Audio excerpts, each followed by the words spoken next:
biaya hilangnya batu bara akibat pertambangan dari 2016 sampai 2024 ini mencapai 3,5 triliun. Kemudian total biaya kerusakan hutan dalam hal ini kayu seluas 4.236,69 hektar, ini adalah 2,2 triliun.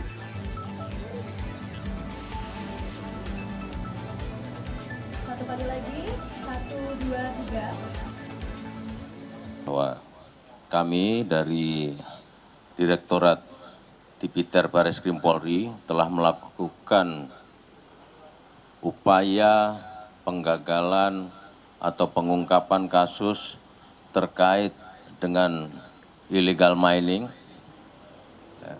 dengan modus menggunakan kontainer yang dikirim dari Kalimantan Timur menuju Surabaya. Memang pada prinsipnya kontainer atau batu bara ini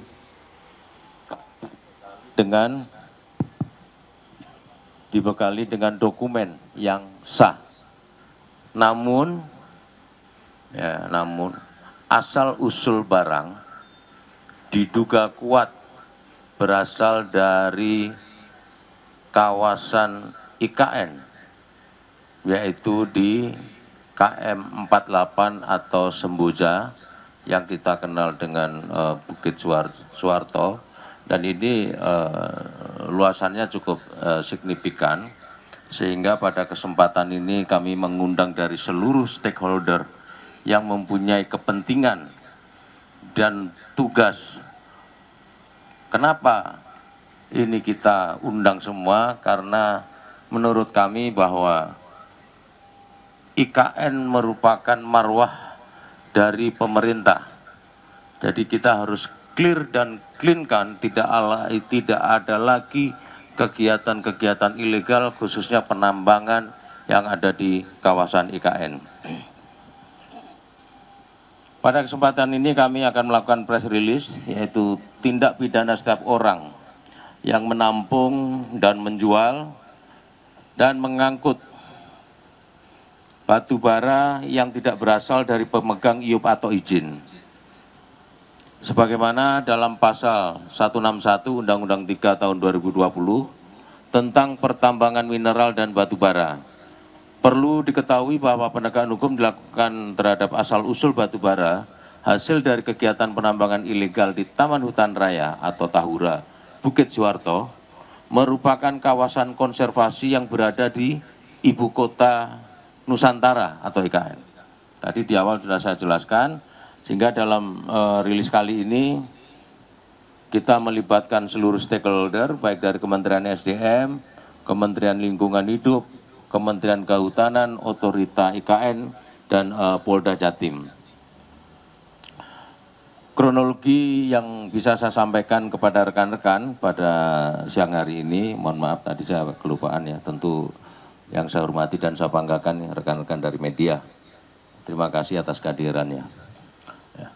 Pada tanggal 23 sampai dengan 27 Juni 2025, tim penyelidik dari Bareskrim Polri, yaitu di Tipiter, melakukan penyelidikan secara surveillance berdasarkan informasi dari masyarakat terhadap kegiatan pemuatan batu bara yang dibungkus menggunakan karung, kemudian dimasukkan ke dalam kontainer, dan kemudian diangkut menggunakan kapal dari Pelabuhan Kaltim Karingau Terminal atau KKT, ini di daerah Balikpapan, menuju Pelabuhan Tanjung Perak, Surabaya.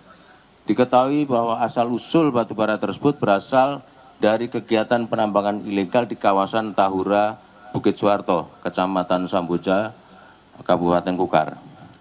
Tindak lanjut dari penyelidikan itu, kita sudah melakukan gelar perkara dan kita naikkan statusnya menjadi penyidikan dengan menerbitkan 4 LP.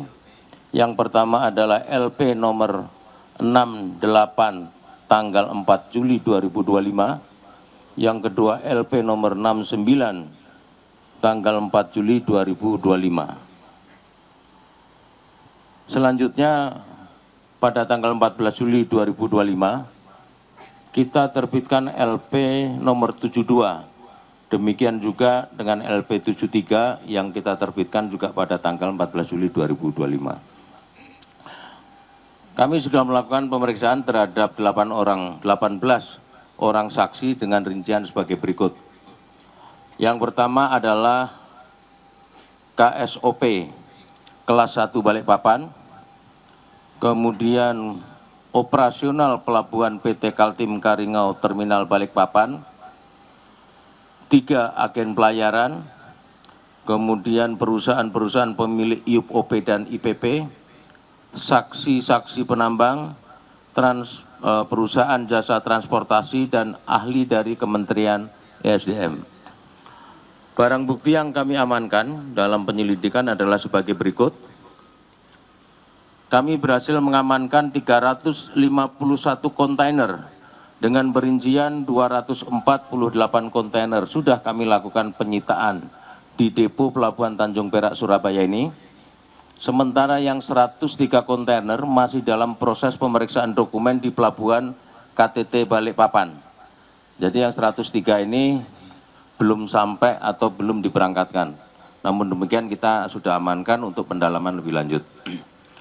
Barang bukti lain yang kita amankan adalah 9 unit alat berat dengan perincian 2 unit sudah kita lakukan penyitaan dan 7 unit diamankan pada hari Senin dan Selasa karena diduga sebagai alat untuk melakukan kegiatan penambangan dan selanjutnya akan dilakukan penyitaan. Selain itu kita juga menyita 11 unit truk trailer yang sudah dilakukan penyitaan sebagai alat angkut kontainer ke pelabuhan dan selanjutnya akan dilakukan penyitaan juga. Beberapa dokumen atau surat keterangan asal barang, surat keterangan kebenaran dokumen, laporan hasil verifikasi, surat pernyataan kualitas barang, surat keterangan pengiriman barang, shipping instruction, dokumen IUP OP, dan dokumen izin pengangkutan dan penjualan. Rekan-rekan sekalian, kegiatan ini tidak kami lakukan sendiri. Kami dalam hal ini telah berkolaborasi untuk melakukan pengecekan TKP dengan instansi terkait antara lain Kementerian ESDM, Kementerian Lingkungan Hidup, Kementerian Kehutanan, Otoritas IKN, Surveyor Indonesia, dan Polda Kaltim. Pada hari Jumat, tanggal 11 Juli 2025, penyidik telah melakukan gelar perkara dan menetapkan 3 orang tersangka berdasarkan 2 laporan polisi yang pertama, yaitu laporan polisi nomor 68 tahun 2025, tersangka atas nama inisial YH dan inisial CA. Di LP nomor 69 dengan tanggal sama 4 Juli 2025, kami sudah menetapkan 1 tersangka atas inisial MH. Terhadap 2 laporan polisi lainnya masih dalam tahap penyidikan.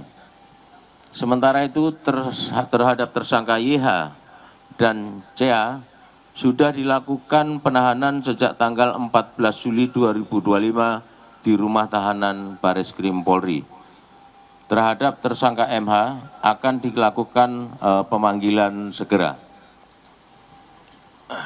Pada kesempatan ini rekan-rekan kami akan menyampaikan modus operandinya secara detail dan ini bisa menjadi bahan masukan untuk pembelajaran untuk masyarakat apabila menemukan hal-hal seperti ini bisa dilaporkan kepada pihak kepolisian terdekat. Modus operandi para pelaku yakni dengan membeli batu bara dari hasil kegiatan penambangan ilegal yang berada di kawasan konservasi Taman Hutan Raya Bukit Suharto, Kecamatan Samboja, Kabupaten Kutai Kartanegara, Provinsi Kaltim. Kemudian dikumpulkan dalam stockroom untuk dikemas menggunakan karung, lalu dimasukkan ke dalam kontainer dan kemudian diangkut menuju Terminal Pelabuhan Kaltim Karingau, Terminal KKT. Setelah berada di terminal pelabuhan, kontainer batubara tersebut diberikan dokumen resmi dari perusahaan pemegang usaha produksi IUP sebagai salah satu syarat untuk mengirim batubara. Dokumen tersebut digunakan seolah-olah, ya, ini perlu digarisbawahi bahwa dokumen tersebut digunakan seolah-olah batubara tersebut berasal dari penambangan resmi atau pemegang IUP.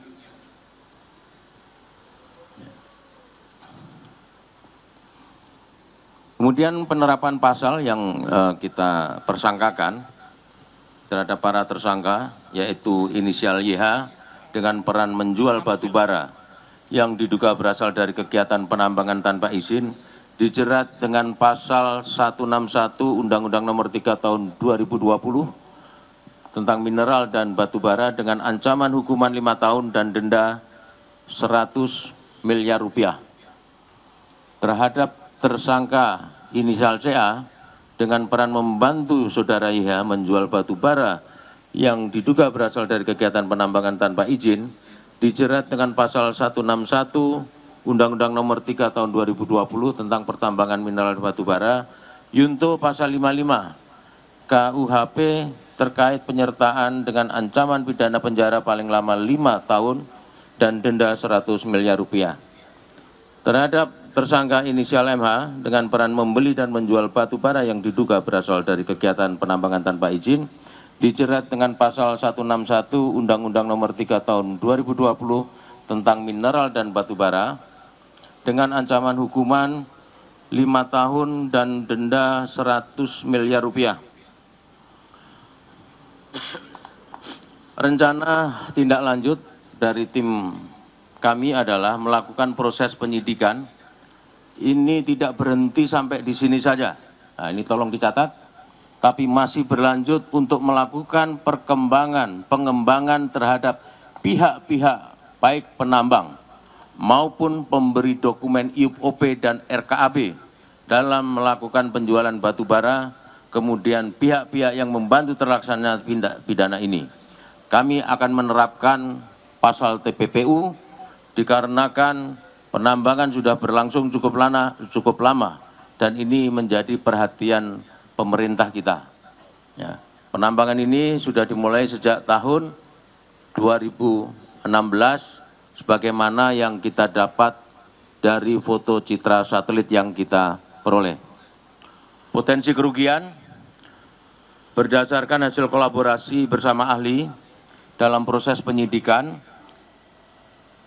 yaitu rekan-rekan dari pihak kementerian, kami mendapatkan estimasi perhitungan potensi kerugian atas volume batu bara yang hilang akibat ditambang secara ilegal dari tahun 2016 sampai dengan tahun 2025 karena Taman Hutan Raya Bukit Suharto merupakan wilayah pencadangan negara dengan biaya kerusakan hutan seperti kayu yang merupakan tanam tumbuh pelepasan karbon dan pengendalian erosi. Ada beberapa yang sudah bisa kami sampaikan kepada rekan-rekan.